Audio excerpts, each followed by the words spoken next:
শুধু একটা ওয়াজ মাহফিল, শুধু দুনিয়াবি কিছু বিষয়ে আমার ইয়ে করা, এই টার্গেটটা করা হচ্ছে একেবারে সংকীর্ণ একটা, এটা হলো এলমের একেবারে ছোট্ট উদ্দেশ্য আর কি। এলমের সবচেয়ে বড় উদ্দেশ্য হচ্ছে যে আমাকে ধারণ করতে হবে যে আল্লাহ আমাকে কিছু জ্ঞান দিয়েছেন, মানে তিনি আমাকে কোনো না কোনো দিক থেকে পছন্দ করেছেন এবং বিশেষ একটা উদ্দেশ্য তিনি আমার দ্বারা সাধন। সেই বিশেষ উদ্দেশ্যটা কি? বিশেষ উদ্দেশ্যটা কিন্তু আল্লাহ রাসূল করিম সাল্লাল্লাহু আলাইহি ওয়াসাল্লাম তিনি এটা বর্ণনা করেছেন, বর্ণনা করে দিয়েছেন, এবং সেই বর্ণনাটাই আমাদের শহীদ ইমাম হাসান আল বান্না রাহিমাহুল্লাহ দ্বিতীয় কথাটা তখন বলছিলেন যে বর্ণনাটা হচ্ছে যে আমরা যখন কথা বলি, মানুষের সামনে যখন আমাদের আর্গুমেন্টটা তুলে দেবো, কোরআন এবং সুন্নাহর বিষয়গুলো যখন আমরা তুলে দেবো, তখন আমাদেরকে এটা মাথায় নিতে হবে যে তার প্রবলেমটা কি, এখন সমাজের চিত্রটা কি, সমাজে এখন সমস্যাটা কি, বাস্তবতাটা কি। এই বাস্তবতার আলোকে আপনি যখন কথা বলবেন তখন সে ওই কথাটা যেভাবে শুনবে। আজকে দেখেন বাংলাদেশের প্রেক্ষাপটে কিন্তু ওয়াজ মাহফিলের টোটাল ধরনগুলো চেঞ্জ হয়ে গেছে। কেন চেঞ্জ হয়ে গেছে? চেঞ্জ হয়ে যাওয়াতে কিন্তু এখন আমাদের যারা ওয়াজ পড়েন তারাও কিন্তু তাদের স্টাইলটাও অলরেডি চেঞ্জ করতে বাধ্য হয়েছেন শ্রোতাদের চাহিদার কারণে। কারণ তারা জানতে চায়, আপনি যতই বলেন যে ভাই আমি কোনো রাজনীতি করতে আসি না, ও এটা বলার সাথে সাথে দেখবেন কিছু লোক উঠে চলে যাচ্ছে। আর সে মনে করবে যে আপনি মাটির উপরের আর এই আসমানের উপরের, মাটির নিচের আসমানের উপরের কথা বলবেন, এই কথা শোনার জন্য তো আপনার কাছ থেকে আসি। দুইজন হয়তো বিরোধিতা করতে পারে, পাঁচজন হয়তো বিরোধিতা করতে পারে, সেই পাঁচজন বিরোধিতা করবে জেনে বুঝি, ওটা ঠিক আছে। আমি এটা বলছি না যে আপনি টোটাল পলিটিক্যাল বিষয় নিয়ে আপনি ফোকাস করবেন, কিন্তু আপনি বাস্তবতা নিরেখে যখন কোরআন হাদিস, কোরআন নাজিল হয়েছে তো একসাথে কেন নাজিল হলো না, এই বিষয়টা তো আপনারাই তো আলোচনা করেন, একসাথে কেন নাজিল হলো না? নাজিল হয় নাই তো এই জন্য যে এটা যেন চাহিদার আলোকে, প্রয়োজনের আলোকে। আপনি যেখানে কথা বলবেন আপনার প্রয়োজনের আলোকে তাদের কথাটা যখন পাবে, সে তখন ওই প্রেসক্রিপশনটাকে ধারণ করবে, সে মনে করবে যে এটা তো আমার প্রয়োজন, এটাই তো আমার দরকার, এই আলোচনাটাই আমার প্রয়োজন ছিল। এই প্রয়োজনটা হয়তো ওখানে 1000, 5000, 50,000, 1 লাখ লোকের মধ্যে কতজনের দরকার হবে, কতজনের দরকার হবে না, এটা আপনি অ্যানালাইসিস করতে পারবেন না। কিন্তু আপনি অ্যাভারেজ কিংবা ওভারঅল যখন তাদের সামনে বর্তমান প্রেক্ষাপটের প্রবলেমগুলো আইডেন্টিফাই করা এবং তার লোকের ট্রিটমেন্টটা কোরআন হাদিসের আলোকে এখন কি দেওয়ার সুযোগ আছে, এটা যখন আপনি দিতে পারবেন তখন আপনার কথাটা হৃদয়গ্রাহী হবে, তখন আপনার কথাটা বেশি অ্যাকসেপ্টেবল। আপনি অ্যাকসেপ্টেবল করার জন্য আপনার কায়দা কানুন করার দরকার নেই। এই কায়দা কানুন করতে গেলে আবার আপনি এল থেকে দূরে চলে যাবেন। এটা করতে গিয়ে আবার আমরা কেউ ব্যতিক্রম আমার করুন। আমাদের এই কায়দা কানুন করতে গিয়ে যখন আমার মাথায় টার্গেট ঢোকে যে আমাকে কোনো না কোনোভাবে আকর্ষণীয় করতে হবে, তখনই আপনি তখনই ওই যে আমরা বলি যেটা যে উনি আসলে আলোচনা করেছেন, কিন্তু কোরআন সুন্নাহর এনভায়রনমেন্টটা উনি আসলে রক্ষা করতে পারছেন। এটা নিয়ে এখন আমাদের দৃষ্টি আকর্ষণের মধ্যে 100 দৃষ্টি আকর্ষণী থাকলে এই 60টা 70টা দৃষ্টি আকর্ষণী, যে অতি আকর্ষণীয় করতে গিয়ে, অতিমাত্রায় আমাকে প্রেজেন্ট করতে গিয়ে আমি লাইন থেকে একটু বেরিয়ে যাচ্ছি বা হাইসিয়ত থেকে আমি একটু সরে যাচ্ছি। সেই হাইসিয়তের জায়গায় ইলমের 5টা স্তরকে টার্গেট করা। প্রথম ইলমের কথা বলা হয় যে ইলমের প্রথম এটাই হচ্ছে তাহারাত, আমার পবিত্রতাটা, পরিচ্ছন্নতাটা, আমার পরিশুদ্ধিটা যেন, তারপর পরিশুদ্ধি যদি আমার মধ্যেই না থাকে আমি আরেকজনকে পরিশুদ্ধ করবো কিভাবে? আমার ইখলাসে যদি পরিশুদ্ধিতা না থাকে তাহলে আমি আরেকজনকে পরিশুদ্ধ করার প্রশ্নই নেই। এই যেখানে ইলমের প্রথম টার্গেট করা হয়েছে তাহারাত, 2 নম্বর টার্গেট করা হয়েছে সামাহা, অর্থাৎ আমার মধ্যে যেন সহ্য ক্ষমতা থাকে। আমরা অনেকে বলি না যে এই কথাটা কেন বলবেন, আসলে এত লোক আসছে আর এত স্লোগান হয়েছে, আমি খেয়ে হারাই ফেলছি। আমি একদম বলতেই শুনেছি যে আসলে খেয়াল করা উচিত ছিল, লোকজনের মানে এসে এত হাইপ উঠে গেছে, এটা আমাদেরও হয়। তো এই হাইপটা তো আপনাকে জন্য এলমে বলা হয় সামাহা, আপনি লোকদের মধ্যে সহ্য ক্ষমতা আপনি তৈরি করবেন। আমার মধ্যে যদি সহ্য ক্ষমতা না থাকে, আমি যদি এটাকে টলার করতে না পারি, tolerance is the best teacher. আপনি জ্ঞানকে বলা হয় ছাত্র তো পরিচালনা করবেন, তো টিচার বলা হয় এটাকে, যেটাকে আপনি রাসূল করিম সাল্লাল্লাহু আলাইহি ওয়াসাল্লামের এই সামাহাত শব্দটাকে এখন ইন্টারন্যাশনালি ব্যবহার করা হয়, যেটাকে আপনি সামাহাত বা সহ্য ক্ষমতা বলেন। এই সহ্য ক্ষমতাটাকে এখন ইন্টারন্যাশনালি বলা হয় tolerance is the best teacher, মানে সে সবচেয়ে ভালো শিক্ষক যে সহ্য ক্ষমতাটা উপস্থাপন করতে পারেন, কত বেশি আপনি ধারণ করতে পারেন, কত বেশি নিজেকে আপনি হজম করাতে পারেন, ডাইজেস্ট পাওয়ারটা আপনার কতখানি।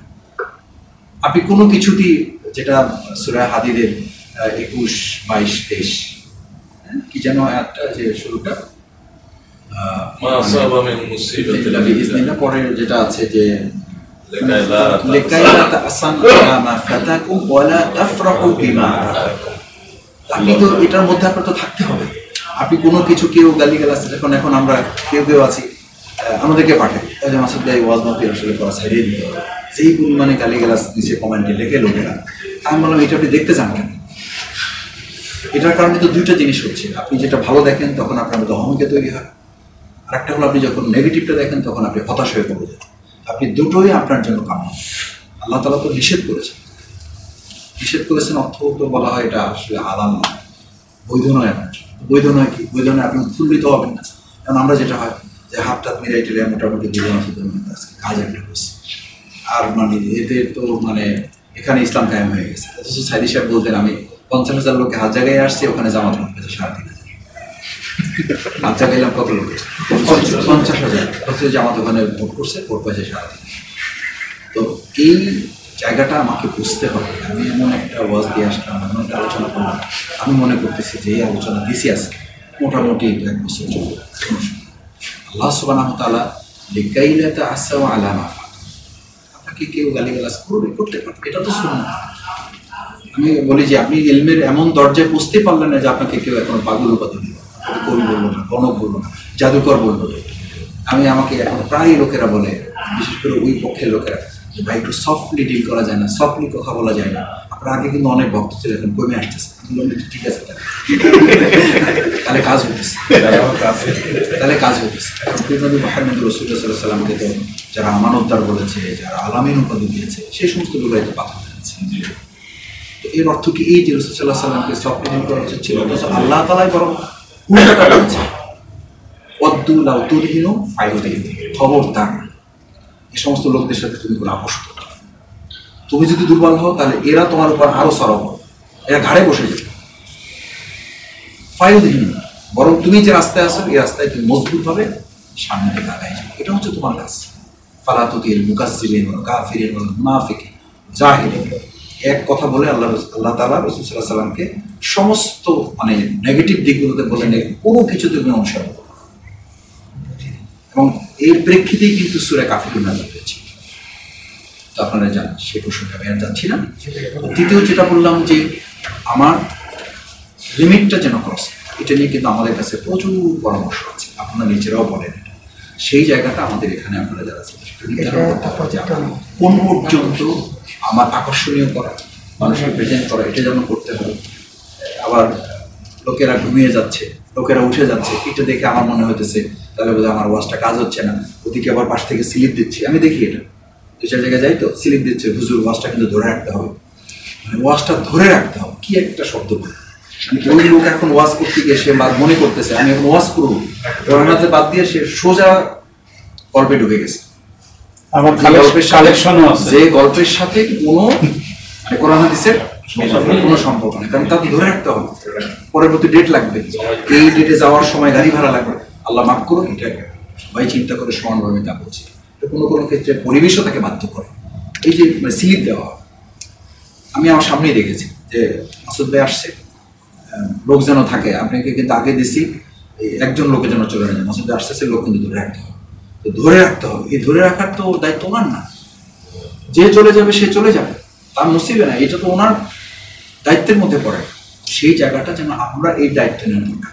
কারণ মুহাম্মদ রাসূলুল্লাহ সাল্লাল্লাহু আলাইহি ওয়াসাল্লাম নিজে তো তার চাচাকে তিনি হেদায়েতের জন্য সিলেক্ট করতে পারেন না। আপনি পারবেন, আমি পারবো, এই সাহস আমার দেখানোর দরকার আছে। আমাদেরকে অনেকে বলে ভাই ওয়াজ জীবনে বহুত করলেন, কি লাভ হয়েছে? আমরা লাভ তো ক্ষতি নির্ধারণ করার দায়িত্ব আপনার না, এই লাভ ক্ষতি নির্ধারণ করার দায়িত্ব আল্লাহ তাআলা আপনাকে দেন। আপনাকে দায়িত্ব দেওয়া হয়েছে আপনি তাহারাতের জায়গায় পরের সামাহাত, আপনার ধৈর্য সহ্য ক্ষমতা নিয়ে আপনি চালিয়ে যাবেন, আপনি চালিয়ে যেতে থাকেন সামাহাত। তৃতীয় বলা হচ্ছে যে ইলমের আর একটা গুরুত্বপূর্ণ দিক আছে, তাহারাতের পর সামাহাত, সামাহাতের পরে এরপরে বলা হচ্ছে আপনি আদালত, ইনসাফের জায়গায় যেন আপনি কখনো, ইলমেরও একটা ইনসাফ আছে, ইলমের উপরে যেন অবিচার না করেন। ইলমের উপর অবিচার হচ্ছে যে আপনি যে কথা বলেন, আমি যে কথা বলি, এই কথাগুলোর সাথে বাস্তবে আমার নিজের সম্পর্ক আছে, নাহলে ইলমের প্রতি অবিচার করা। শফিকুল ইসলাম আসিফ খুব লম্বা কথা বলে আসে যেতে যদি যদি আমার মধ্যে আত্মসমালোচনা আত্মপর্যালোচনা তৈরি না হয়, আমি যা বলছি তার সাথে ব্যক্তিগতভাবে আসলে আমার সম্পর্ক হচ্ছে কি, সেই সম্পর্কে যাকে বলা হয় রহমান আল্লাহ ফুরসান। এলমের সবচেয়ে বড় খোরাক হচ্ছে আপনি দিনের বেলার অশ্বারোহী হবেন, রাত্রিবেলার দরবেশগিরি সৈনিকগিরি, অথবা সৈনিকগিরির সাথে যে আপনার এলমগিরি বলেন, এই এলমগিরি এবং দরবেশগিরি যতক্ষণ এক না হবে ততক্ষণ পর্যন্ত আপনার এই এলমগিরি বাস্তবে পরিপূর্ণতা পাবে না, প্রশ্নই নেই, অসম্ভব। এবং আপনি সব এলম অর্জন করে পাবেন। আমি আপনাদের দুনিয়ার দৃষ্টিতে বলি, রবীন্দ্রনাথ ঠাকুরের নাম বলি, এই লোকটা বাদ দিলাম, কবি নজরুলের কথা আপনারা অনেকে জানেন, আমি টুকটাক ওনার উপর আমার পুরো পিএইচডি কিন্তু তার উপর। ওনার পড়াশোনা করতে গিয়ে জেনেছি যে উনি ব্যাকরণ অনুসরণ করেন। ওনাকে বলা হয়েছে যে এটা তো ব্যাকরণের সাথে মেলে না, বলছে যে আমি তো ব্যাকরণ দেখে আমি লিখি না, আমি যেটা লিখি ওইটা ব্যাকরণ, আমি যেটা লিখি ওইটা ব্যাকরণ হবে। এবং উনি যে শব্দ দিয়ে লিখেছেন, ওনাকে জিজ্ঞেস করেছে শব্দের অর্থ কি, বলছে এটা আমি নিজেও জানি না। এই শব্দের অর্থ কি বলেন আপনি, বলছে এটা আমি নিজেও জানি না। বলছে এটা কোথেকে এসছে, বলছে এটা আমার ব্রেনের মধ্যে এসেছে। কে দিয়েছে? আল্লাহ। কবি আল মাহমুদকে আমি নিজে জিজ্ঞেস করেছি, আপনি যে কবিতাটা লিখেছেন 2টা লাইন এখন বলেন, কাগজে এরকম নিয়ে রেখে দিচ্ছি, বলেন। বলছে আমি 2 লাইন তো দূরের কথা, আমি এখন প্রথম শব্দটা কিন্তু মনে নেই। তাহলে আপনি বলেন তুমি এলকে সব মুখস্থ করে পারবেন? আল্লাহ আপনাকে যদি এটা নিয়ামত হিসাবে আপনাকে দান না করেন, আমি একটা অহংকারের কথা বলবো, মানে আমার নিজের একটা ছোট্ট, আমি যা বলতে আসি এটাই যখন আমি পরে ভিডিও শুনি, পরে মিলাই দেখি যে আমি তো এটা কইতেই চাই। এটা তো আমার বলার কথা ছিল, এটা আমার তো বলার কথা ছিল। এই বলার কথাটা, এই কথা বলার কথাটা মা ইয়ালফিযু মিন কাওলিন ইল্লা লাদাইহি রাকীবুন আতীদ, এটাকে সহজ করে নিচ্ছে কেন? এটা একান্তই আল্লাহ তাআলার অনুদান, নিয়ামত আপনার জন্য। আল্লাহ চেয়েছেন তাই আপনি কথাটা বলতে পেরেছেন। আপনি বহু কথা বলার জন্য গিয়েছেন, ওর ধারে কাছে নেই। এই ফ্যাসিস্ট হাসিনা, শেখ হাসিনার একটা কথা আছে যে আমার বাপ, আমার মা তাকে লিখে দিতে চেয়েছিল 7 মার্চের ভাষণ। তখন আমার মা আমার বাবাকে বলেছিল যে তুমি কাগজ দেখে কথা বলবো না, তোমার মন থেকে যা আসে যে সে ক্রেডিট নেওয়ার জন্য বলে। আদৌ বলছে বলে নাই, ওই ইতিহাসে আমি যেতে চাচ্ছি। আমি বলতে চাচ্ছি যেটা, সেটা হচ্ছে যে লিখিত বক্তব্য আপনারা কেউই দিয়ে ভালো কিছু করতে পারেন, এটা বাস্তব না। বাস্তবটা হচ্ছে আল্লাহ তাআলা আপনার জন্য যখন যা অনুমোদন করবেন এবং সামনের জন্য যেটা প্রেজেন্ট করার জন্য আপনাকে ক্ষমতা দেয়, সেটাকে বলা হয় আদালত। আপনি এলমের সাথে সুবিচার করার অর্থ হলো এলমের সাথে আপনার প্র্যাকটিক্যাল লাইফকে অ্যাডজাস্ট করতে। এবং আমাদের প্রফেসর শহীদ গোলাম আজম রহমানের একটা কথা আছে, আপনারা জানেন বা বলেন আপনারা, যে এলম তখন কমতে থাকে যখন তার আমল কমতে থাকে, এটা অটোমেটিক্যালি কমতে থাকে। সুতরাং এলম বাড়ানোর পদ্ধতি হচ্ছে আমলি জগতে আমি যত বেশি বিচার তত আমার এটা বেড়ে যায়। আমি শেষ কথা বলতে চাই, যেটা আমাদের এই এলমি হালাকার গুরুত্বপূর্ণ, দুটো দিক গুরুত্বপূর্ণ না, মানে আমার দিক থেকে আমি গুরুত্বপূর্ণ মনে করি, সেটা হচ্ছে আমাদের এই জাতীয় প্রোগ্রামগুলো আমরা অনেক ব্যস্ততার কারণে কন্টিনিউ করতে থাকি। আমি অনুরোধ করবো এটা কন্টিনিউ করতে, এবং এখানকার ক্লাসের একজন ছাত্র হিসেবে আমাকে আওয়াজ দিবেন, আমি থাকতে পারলেও করবেন, না পারলেও করবেন, তবে আমার দায়িত্বের জায়গা থেকে আমি এসব থাকা পর্যন্ত আমাকে আপনারা সাবজেক্টিভ করবেন। আজকের প্রোগ্রাম আমার মনে হয় যেটা ইন্টারেস্টিং প্রোগ্রাম করছেন, পরবর্তী প্রোগ্রামগুলো সাবজেক্টিভ হওয়া উচিত, সাবজেক্ট নির্ধারণ করে ফেলবেন। এটার উপরে সবাই পড়াশোনা করে আসে, এটার উপরে আয়াত মুখস্থ করে আসা, এটার উপরে হাদিস মুখস্থ করে আসা, এটার উপরে সারা নির্ধারণ করে আসা, এটার উপরে ইসলামিক এখনকার বর্তমান সময় সিলেকশনগুলোকে এগুলো ঠিক করে আসা, সাবজেক্টিভ হওয়া উচিত। এটা অ্যাভারেজ না হলে আজকে ইন্ট্রোডিউসিং এটা ঠিক আছে আজকে। তাহলে প্রথমটা বললাম এটা কন্টিনিউশন, সেকেন্ড হচ্ছে এটা সাবজেক্টিভ হওয়া দরকার, থার্ড হচ্ছে এটা রিসার্চমূলক জানা। এখান থেকে যে আসবে সে যেন মনে করে যে আজকে গেলে আমি মিস করতে, এটা না হলে এখানকার আপনি আগ্রহটা হারিয়ে যাবেন। আপনি ফোন দিয়ে মেসেজ দিয়েও নিয়ে আসতে পারবেন। আর এখানে তো আপনার মানে আমি আল্লাহ মাফ করুন আপনাদের যে আপনারা এই অহংকে কেউ ধারণা করেন না। এখানে তো কেউ একদম সাধারণ বসে মানুষ আপনার আসে, যে একটা সাধারণ বক্তৃতা করে এখান থেকে দিলাম, চারটার জন্য তারা এই কথা বললো, এখানে চলে গেল না। ঠিক, বরং আমি মনে করি যে এখানে রিসার্চমূলক এমন হওয়া দরকার, এখানকার একটা পেপার প্রেজেন্টেশন থাকা উচিত, এবং সেই পেপারটা আগে ভাগেই দিয়ে দেওয়া। কারণ আজকে প্রোগ্রাম করেন আপনারা 30 তারিখের পেপারটা 25 তারিখে আপনাদের কাছে হোয়াটসঅ্যাপে চলে যাবে বা মেইলে চলে যাবে। আপনারা ওটাকে ধরে যোগ বিয়োগ করে এখানে নিয়ে এসে আপনারা আবার প্রেজেন্ট করবেন। পেপারটা পেয়েছিলাম আমি, এটার আলোকে এই জিনিসগুলো যোগ বিয়োগ করা প্রয়োজন মনে করেছি, ওইটা প্রত্যেকে আবার একটু সমন্বয় করে নিয়ে হবে। চতুর্থ যেটা আমি আপনাদের পরামর্শ দিতে চাই, আজকের যুগ কিন্তু মানে যে বলে না জেনজি জেনারেশন, এই জেনজি হয়ে গেছে, আলফা চলতেছে। এই আলফা জেনারেশনের কাছে এখন আপনি এই শুধু মুখের কথা শোনার দিন প্রায় শেষ হয়ে আসছে। আমি অবশ্যই আশা করি যে এখানে আপনারা নেক্সট আপনাদের প্রেজেন্টেশন আকারে এবং প্রত্যেকে এটাতে অভ্যস্ত হতে হবে। সামনে এমন দিন আসবে এই যে এখন আপনারা এলইডি স্ক্রিন দিচ্ছেন না, এলইডি স্ক্রিনে শুধু বক্তার ছবি দেখাইতে হবে, আপনি ওহুদের ঘটনা বলবেন, ওহুদের চিত্র দেখাইতে হবে। এই ওহুদের আয়াতের সাথে ওখানকার ওহুদের পাহাড় দেখাইলে লোকেরা থাকবে না, লোকেরা থাকবে। আপনি সাফা মারার ঘটনা বলবেন, আপনি সাফা মারার চিত্র দেখাইবেন। আপনি কাবার কথা বলবেন, কাবার চিত্র দেখাইবেন। আপনি তায়েফের ঘটনা রাসূল সাল্লাল্লাহু আলাইহি ওয়াসাল্লাম বলবেন, তায়েফের চিত্র আপনাকে দেখাইবেন। এবং এইটা বললে হবে না যে ভাই আমি এসবের মধ্যে নাই। আপনি এসবের মধ্যে না থাকলে এই জগৎ থেকে আপনি নাই, কথা পরিষ্কার। কারণ রাসূল করিম সাল্লাল্লাহু আলাইহি ওয়াসাল্লাম তো এই জ্ঞানের জগৎকে প্রতি সেকেন্ডে এটাকে চেঞ্জ করছে, সেকেন্ড চেঞ্জ করেছে, আপডেট করেছে। এবং আপডেট করার জন্যই তো আয়াত নাজিল করে করে করে করে রাসূল সাল্লাল্লাহু আলাইহি ওয়াসাল্লামকে সর্বোচ্চ আপডেট তাকে রাখা হয়েছে কোন অবস্থায়। দেখেন আমাদের কাছে সার্কুলার, আমাদের কাছে মেসেজ আসলে আমরা বিরক্ত, অথচ নবী মুহাম্মদ রাসূলুল্লাহ সাল্লাল্লাহু আলাইহি ওয়াসাল্লামের কাছে মাত্র 15 দিন বা 20 দিন যেটা বলা হয় সূরা দুহা নাজিলের, যে সময়টুকু তার কাছে মেসেজ আসে নাই, বিরতি ছিল, ওই সময়টুকু ছিল তার জীবনের সবচেয়ে কষ্ট।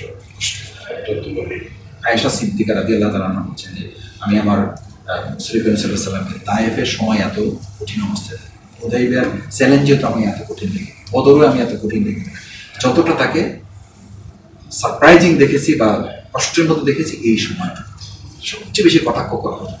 তার মানে কি, যখন আপনি জ্ঞান থেকে বিচ্ছিন্ন থাকেন সেই সময়টা তো আপনি সবচেয়ে বেশি কষ্টে দেখা যাচ্ছে। কিন্তু আমরা তো মাসের পর মাস কি পড়াশোনা করতেছি, দিনের পর দিন, বছরের পর বছর পার হয়ে যাচ্ছে, কি আপডেট আছে আমার মধ্যে? ওই যতটুকু আছে ঘষা মাজা করে করে ওটাকে আমরা চালাই যাচ্ছি। সবশেষ যেটা বলছি যে তাহলে মানে আপনাদের মানে এই ট্রেনিংটাও একদিন দেবেন, অনলাইন ভার্সন প্রেজেন্টেশন কিভাবে দেবে, এটা একজন দুইজনকে দায়িত্ব দেবে। এই জগতে যারা ভালো পারে তাদেরকে ট্রেনার হিসাবে নেবে, যেটা আমরা পেপার প্রেজেন্টেশন দিয়ে এটা আজকে না লাগবে কালকে লাগে, বা এখানে আপনারা করেন, এখানেই করেন, এখানেই এই চিত্রগুলো আপনারা নেন যে আমাদের এইভাবে আমরা আমাদের বক্তব্যগুলো সামনে আসলে সামনের দিনটা এমন হবে যে এই প্রোগ্রামগুলো মাঠে ময়দানে হওয়ার পরিবর্তে এগুলো হোটেল সোনার ব্যাগ হয়ে যাবে, ইনহাউস চলে যাবে। মানুষ এক মাঠে ময়দানে যেতে চায় না, কষ্ট করতে চায় না। ওনারাই বলবে যে হুজুর আমরা একটা প্রোগ্রাম করবো, বাট আমরা একটা সুন্দর এনভায়রনমেন্ট করে করবো, আমরা কষ্ট করতে চাই। মানুষের কাছে টাকা চলে আসছে এবং এই জগৎ অলরেডি চলে আসছে। এক সময় আপনি এলইডি চিন্তা করতে পারছেন, এখন সব জায়গায় আপনি 50টা 60টা 70টা 100টা এলইডি দেওয়া হচ্ছে, মানে যত হর্ন দেওয়া হয় তার চেয়ে বেশি এলইডি দেওয়া হচ্ছে। এলইডিতে আপনার ছবি দেখতে দেখতে মানুষ কতক্ষণ থাকবে? স্বাভাবিকভাবেই এই প্রেজেন্টেশন আপনাকে চলে যেতে। লাস্ট যেটা বলে শেষ করতে চাই, আজকে একদিনে তো আর কষ্ট বাড়াতে চাই না, সেটা হচ্ছে যে আপনাদের একটা টিম ওয়ার্ক থাকা উচিত।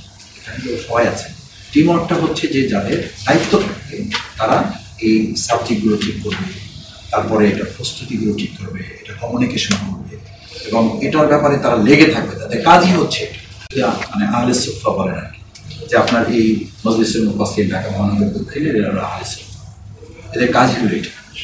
এরা এই ব্যাপারে আমাদেরকে খোঁচাইতেই থাকবে, আমাদের করেন না কেন, সবাই উঠলেন না কেন, তাহলে সারি ভাই কই হইল না তো আমাদের এটা।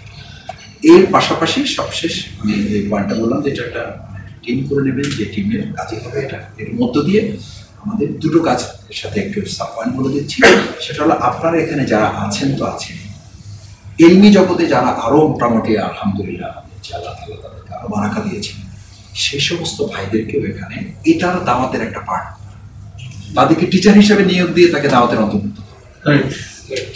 ঠিক আছে, তাকে টিচার করেন। এই সংকীর্ণতার মধ্যে শফিকুল ইসলাম মাসুদ থাকা ঠিক হবে না।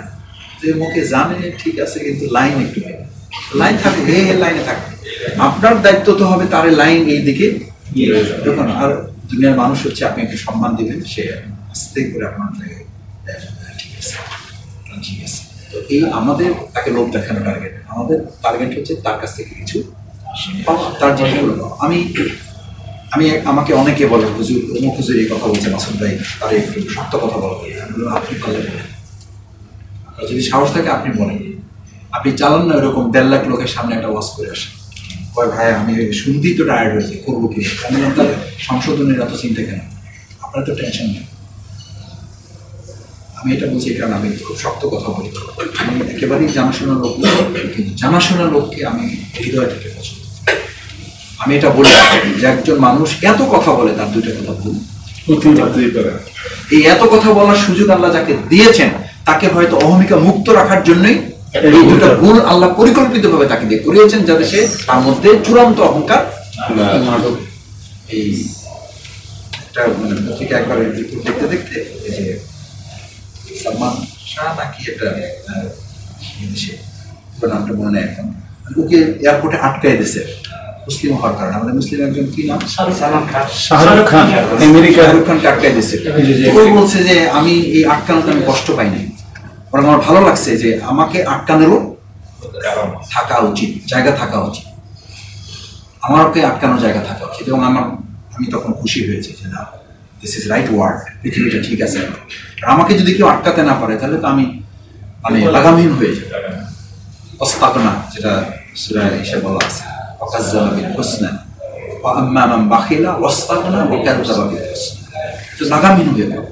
তো এই লাগামহীনতার জায়গা থেকে বাঁচারও এটা একটা আমি তখন বলি যে এটা ওইভাবে নেন, দুটো কথা ভুল বলে ফেলছে, দুটো কথা বলে ফেলছে, কিন্তু মাথায় নিতে হবে যে আমার ভুল বলাটা যেন আবার আমি মনে না করি যে আরে ভাই এটা কোনো লাইলে গেছি শেষ।